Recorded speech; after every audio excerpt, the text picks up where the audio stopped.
مشورہ کرام، معزز سامعین کرام، السلام علیکم ورحمۃ اللہ وبرکاتہ۔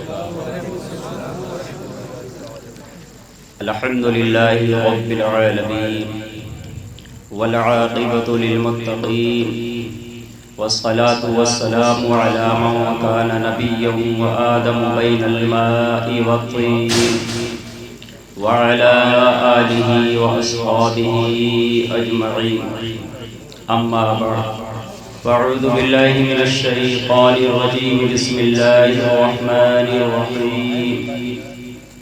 ان المنافقین یخادعون اللہ وهو خادعهم وَإِذَا قَامُوا إِلَى الصَّلَاةِ قَامُوا كُسَالَىٰ يُرَاءُونَ النَّاسَ وَلَا يَذْكُرُونَ اللَّهَ إِلَّا قَلِيلًا۔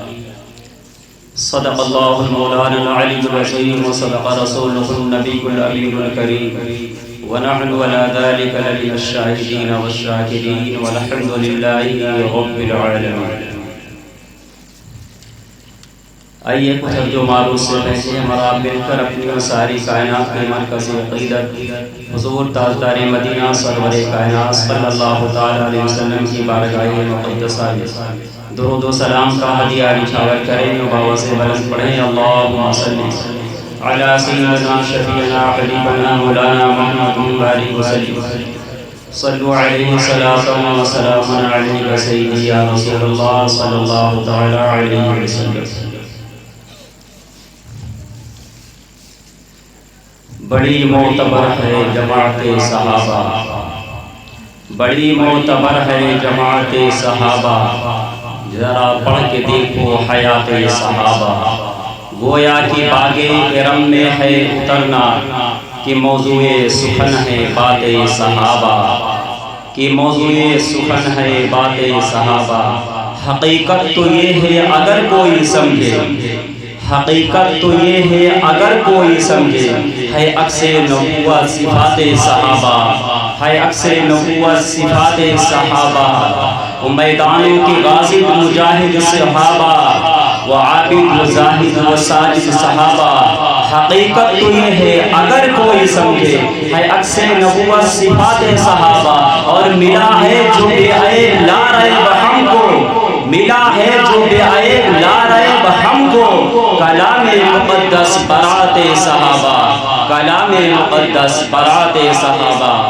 امیر المومنین داماد مصطفیٰ سیدنا عثمان غنی رضی اللہ تعالیٰ عنہ، آپ کو اللہ تبارک و تعالیٰ نے وہ خصوصیات عطا فرمائی جو کائنات انسانی میں کسی کو نہیں عطا ہوئی۔ اللہ تبارک و تعالیٰ نے آپ کو کچھ خصوصیات عطا کرائی، جن میں سے ایک وہ خصوصیت ہے جو کسی کو اللہ تبارک و تعالیٰ نے نہیں عطا کی۔ اللہ تبارک و تعالیٰ نے کسی کو بھی کسی نبی کی دو بیٹیاں نہیں عطا کی ہیں۔ یہ حضرت عثمان غنی رضی اللہ تعالیٰ عنہ کی خصوصیت ہے کہ آپ کو نبی نہیں بلکہ سید الانبیاء کی یکے بعد دیگرے دو بیٹیاں عطا کی۔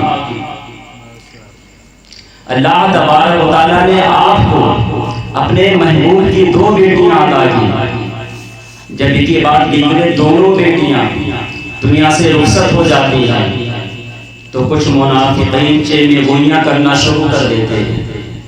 میرے مصطفیٰ کریم صلی اللہ تعالیٰ علیہ وسلم نے فرمایا، عثمان غنی نے میرے دل کو اتنی ٹھنڈک پہنچائی ہے، اتنا سکون پہنچایا ہے کہ دو بیٹیاں کیا، اگر اللہ تبارک و تعالیٰ نے مجھے 40 بیٹیاں دی ہوتی تو میں یکی بعد دیگرے سارے کے سارے عثمان غنی کو عطا کر دیتا۔ صلح حدیبیہ کے موقع پر 9 ہجری کو میرے آقا کریم صلی اللہ تعالیٰ علیہ وسلم ہزاروں صحابہ کو لے کر کے عمرے کے ارادے سے مدینہ منورہ نکلتے ہیں۔ مکے کے قریب جب پہنچتے ہیں تو مکے والے نے آپ کا داخلہ ممنوع قرار دے دیا کہ آپ مکے کے اندر داخل نہیں ہو سکتے ہیں، اس لیے کہ آپ جنگ کے ارادے سے آئے ہیں۔ اللہ کے رسول صلی اللہ علیہ وسلم نے فرمایا دیکھو ہم احرام کی حالت میں ہیں، ہم جنگ کرنے کے ارادے سے نہیں آئے ہیں، لیکن ان لوگوں نے آپ کو داخل ہونے سے روک دیا، بات آگے بڑھ گئی۔ تو بات کو سلجھانے کے لیے سفیر کے طور پر جس شخص کو بھیجا گیا، سفیر اسے بنایا جاتا ہے جو دانش مند ہوتا ہے، سفیر اسے بنایا جاتا ہے جو ہوشیار و عقل مند ہوتا ہے۔ تو آقا کریم صلی اللہ تعالیٰ علیہ وسلم نے عثمان غنی رضی اللہ تعالیٰ عنہ کو سفیر بنا کر کے مکہ مکرمہ بھیجا۔ آپ وہاں گئے، وہاں بات کرتے کرتے کافی وقت گزر گیا۔ ابو سفیان نے کہا عثمان، وہ کعبہ سامنے نظر آ رہا، اگر تم چاہو تو طواف کر سکتے ہو، اگر تم چاہو تو صحیح کر سکتے ہو، اگر تم چاہو تو آبِ زمزم پی سکتے ہو۔ عثمان غنی رضی اللہ تعالیٰ عنہ نے کہا میرا دل تو چاہتا ہے کہ میں طواف کر لوں، میرا دل تو چاہتا ہے کہ میں صحیح کروں، لیکن میں کبھی نہیں کر سکتا، کیونکہ میری دلی خواہش ہے کہ میں اس وقت طواف کروں کہ آگے آ کے میرے مصطفیٰ جان رحمت صلی اللہ تعالیٰ علیہ وسلم ہو، اور میں پیچھے پیچھے ان کے غلامی میں ان کے پیچھے پیچھے طواف کر رہا ہوں۔ جب یہاں کافی وقت گزر جاتا ہے تو پھر یہ افواہ پھیلائی جاتی ہے کہ عثمان غنی رضی اللہ تعالیٰ عنہ کو شہید کر دیا گیا۔ جی افواہ جب وہاں پہنچتی ہے اصحاب رسول کے درمیان، اللہ کے نبی کریم صلی اللہ تعالیٰ علیہ وسلم کے پاس، تو مصطفیٰ جان رحمت صلی اللہ تعالیٰ علیہ وسلم ایک درخت کے نیچے بیٹھ کر کے آپ نے اپنے اصحاب سے بیعت لیا کہ میرے ہاتھ پر بیعت کرو اس بات پر کہ میں عثمان غنی رضی اللہ تعالیٰ عنہ کے خون کا بدلہ لیے بغیر میں یہاں سے واپس نہیں جاؤں گا۔ جب سارے صحابہ بیعت کر چکے اس بات پر تو آقا کریم صلی اللہ تعالیٰ علیہ وسلم نے اپنا دائنا ہاتھ اپنے بائیں ہاتھ پر رکھا اور رکھ کر کے کہا کہ یہ ہاتھ عثمان غنی کا ہاتھ ہے اور یہ بیعت عثمان غنی کی بیعت ہے۔ گویا کہ اللہ کے نبی صلی اللہ تعالیٰ علیہ وسلم نے اپنا ہاتھ عثمان غنی کا ہاتھ قرار دیا۔ اس بیعت کو اللہ تبارک و تعالیٰ قرآن مجید میں نقل کرتا ہے اور فرماتا ہے لقد رضی اللہ عن المؤمنین اذ یبایعونک تحت الشجرہ۔ بیعتیں تو اللہ کے نبی نے مکہ میں بھی لی تھی، بیعتیں تو اللہ کے نبی نے مدینے میں لی تھی، لیکن قرآن مجید میں اللہ نے کہیں تذکرہ نہیں کیا نام لے کر کے کہ ہاں وہ بیعت جو مکے میں لی گئی، وہ بیعت جو مدینے میں لے گئی، لیکن یہ بیعت جو اللہ کے نبی نے اس درخت کے نیچے بیٹھ کر کے لی تھی، اللہ کو اتنی پسند آئی، اتنی پسند آئی کہ اللہ نے قرآن نازل کر دیا اور قیامت تک کے لوگوں کو درس دے دیا۔ اے لوگوں، یہ عثمان غنی کی خصوصیت ہے کہ اللہ کے نبی نے اپنا ہاتھ عثمان غنی کا ہاتھ قرار دیا۔ اللہ فرماتا ہے لقد رضی اللہ عن المؤمنین اذ یبایعونک تحت الشجرہ۔ اللہ ان لوگوں سے راضی ہو گیا جن لوگوں نے درخت کے نیچے بیٹھ کر کے اللہ کے نبی سے بیعت کی۔ یہ عثمان غنی کی خصوصیت ہے۔ اللہ نے عثمان غنی کو بڑی شان عطا کی۔ عثمان غنی رضی اللہ تعالیٰ عنہ بہت سخی تھے، جب کبھی بھی مال کا موقع آتا تھا کہ مال خرچ کیا جائے تو عثمان غنی سب سے آگے رہا کرتے تھے۔ جنگ تبوک کے موقع پر جب اللہ کے نبی کریم صلی اللہ علیہ وسلم نے فنڈ کا اعلان کیا تو فاروق اعظم رضی اللہ تعالیٰ عنہ اپنے گھر کا آدھا مال لے کر کے حاضر ہو جاتے ہیں۔ ابو بکر صدیق رضی اللہ تعالیٰ عنہ اپنے گھر کا سارا سامان لے کر حاضر ہو جاتے ہیں۔ عثمان غنی رضی اللہ تعالیٰ عنہ بھی حاضر ہوتے ہیں۔ میرے آقا اعلان کرتے ہیں کہ فنڈ کا اعلان کیا کہ بہت سخت ضرورت ہے، 1000 فوجی ہے، ان کے کا انتظام کرنا ہے، ان کی سواری کا انتظام کرنا ہے، ان کے اسلحے کا انتظام کرنا ہے، ان کے کھانے پینے کا انتظام کرتا ہے۔ عثمان غنی کھڑے ہو جاتے ہیں اور کہتے ہیں یا رسول اللہ 200 مجاہدین کا انتظام میری طرف سے، لیکن وقت بڑا نازک تھا. میرے آقا دوبارہ فنڈ اعلان کرتے ہیں, پھر فنڈ کا مطالبہ کرتے ہیں. عثمان غنی پھر کھڑے ہوتے ہیں, پھر کہتے ہیں کہ 200 صحابہ کرام مجاہدین کا انتظام میری طرف سے ہے. لیکن موقع بڑا نازک تھا. عثمان غنی فرماتے ہیں کہ اس وقت میرے پاس 800 مجاہدین کا خرچہ پورے کرنے کی استطاعت تھی, لیکن جب اللہ کے نبی بار بار مطالبہ کر رہے تھے تو میرا دل چاہ رہا تھا کہ اللہ کے نبی کی جتنی بھی خواہشیں میں ساری خواہشیں پوری کر دوں. جب تیسری مرتبہ اللہ کے نبی نے پھر فنڈ کا مطالبہ کیا تو عثمان غنی رضی اللہ تعالیٰ عنہ کہتے ہیں یا رسول اللہ سارے مجاہدین کا خرچہ عثمان غنی کے کھاتے میں ڈال دیا جائے. تو عثمان غنی رضی اللہ تعالیٰ عنہ بہت بڑے سخی تھے. جب کبھی بھی مال کا موقع آتا تھا فوراً اپنا مال خرچ کر دیا کرتے تھے. مکہ مکرمہ سے جب ہجرت کر کے مدینہ منورہ تشریف لاتے ہیں تو ایک کنواں تھا جو یہودی کا تھا اور وہ میٹھا پانی تھا. اللہ کے نبی کریم صلی اللہ تعالیٰ علیہ وسلم نے عثمان غنی رضی اللہ تعالیٰ عنہ سے اس کا تذکرہ کیا کہ مسلمانوں کو اس کنویں کی سخت حاجت ہے, انہیں پانی کی سخت حاجت ہے. عثمان غنی رضی اللہ تعالیٰ عنہ اس یہودی کے پاس پہنچ جاتے ہیں اور اس سے کہتے ہیں کہ یہ کنواں مجھ سے بیچ دے. وہ یہودی بات سمجھ جاتا ہے. اس نے کہا تم اس کی کتنی قیمت دے سکتے ہو؟ عثمان غنی رضی اللہ تعالیٰ عنہ نے کہا تم جتنی قیمت کا مطالبہ کرو تمہیں منہ مانگی قیمت دی جائے گی. اس یہودی نے کہا تم منہ مانگی قیمت دو گے؟ کہا ہاں تم جتنی قیمت مانگو گے میں اتنی قیمت دینے کے لیے تیار ہوں. اس یہودی نے کہا ٹھیک ہے میں کنواں بیچوں گا تو نہیں, لیکن ایک دن تمہارا رہے گا ایک دن ہمارا رہے گا اور اس کی قیمت میں 10,000 دینار لوں گا. عثمان غنی رضی اللہ تعالیٰ عنہ فوراً نکال کر کے دینار اس کے حوالے کر دیتے ہیں. کہتے ہیں جس کی جتنی استطاعت ہوتی ہے, جس کی جتنی حیثیت ہوتی ہے وہ اپنی حیثیت کے مطابق مانگا کرتا تھا. میں تو 40,000 دینار لے کر کے آیا تھا کہ اگر تو 40,000 کا مطالبہ کر دے گا تو میں 40,000 تیرے قدموں میں ڈال دوں گا اور وہ کنواں لے کر کے میں اپنے نبی کے حوالے کر دوں گا تاکہ وہ مسلمانوں کو حوالے کر دیں.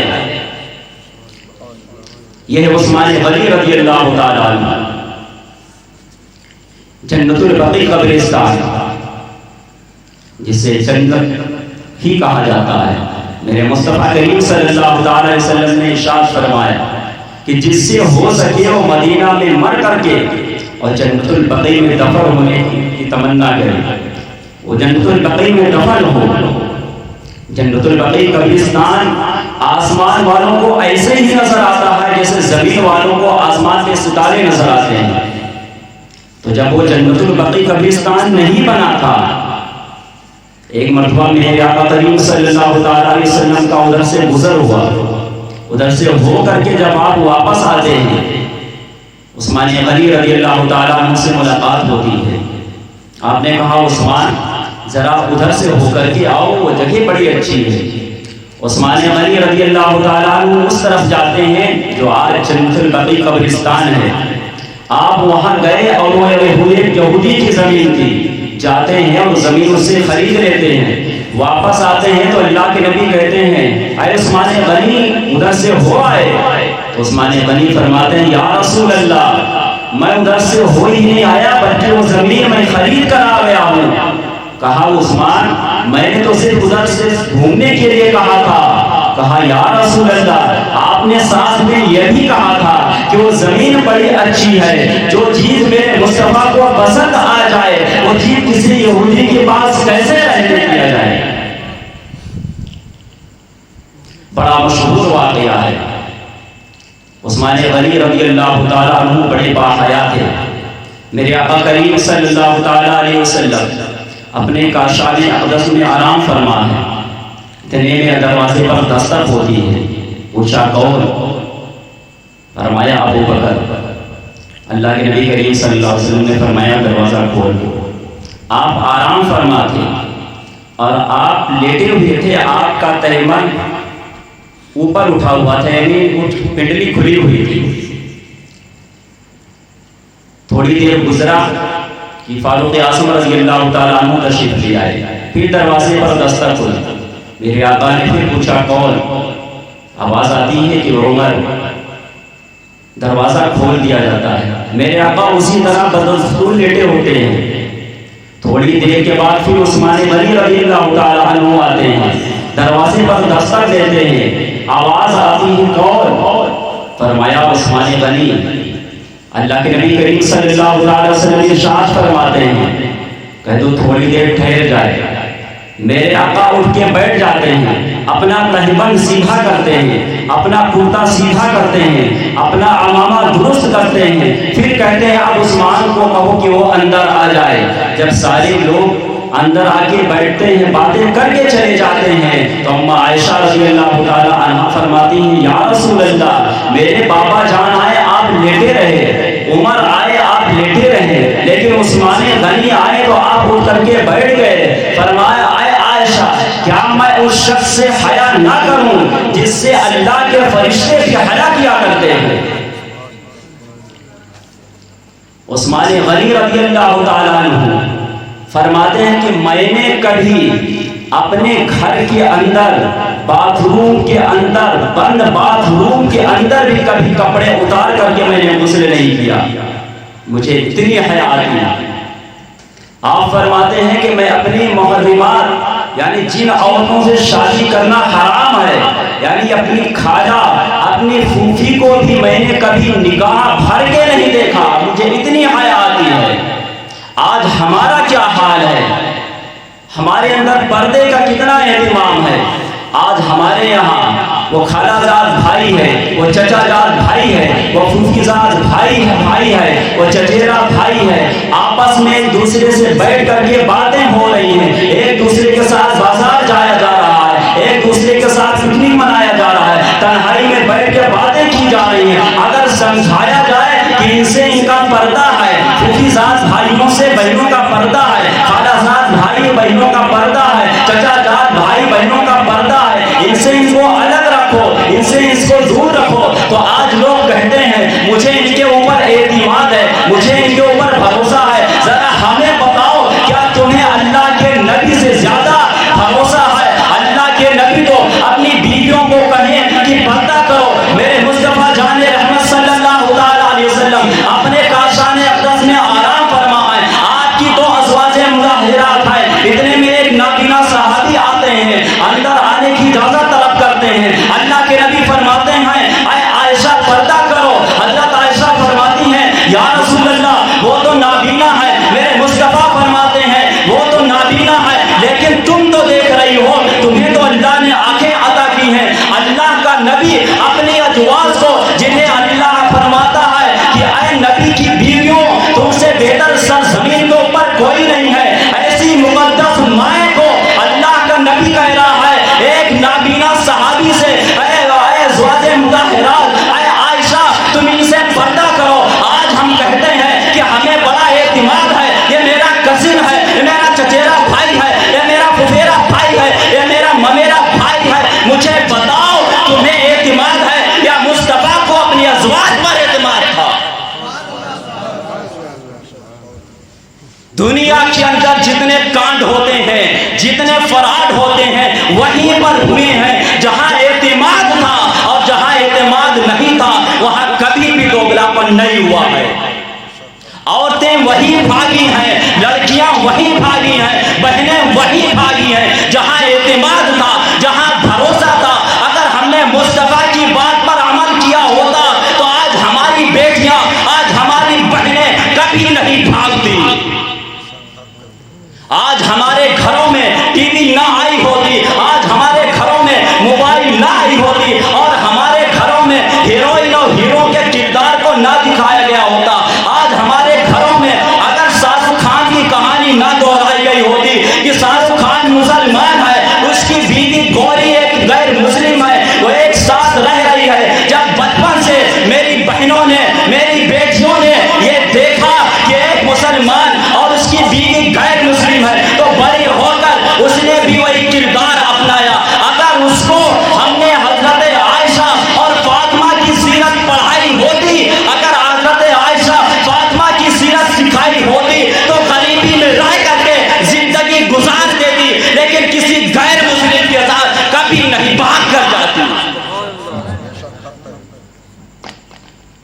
لیکن ہم نے کبھی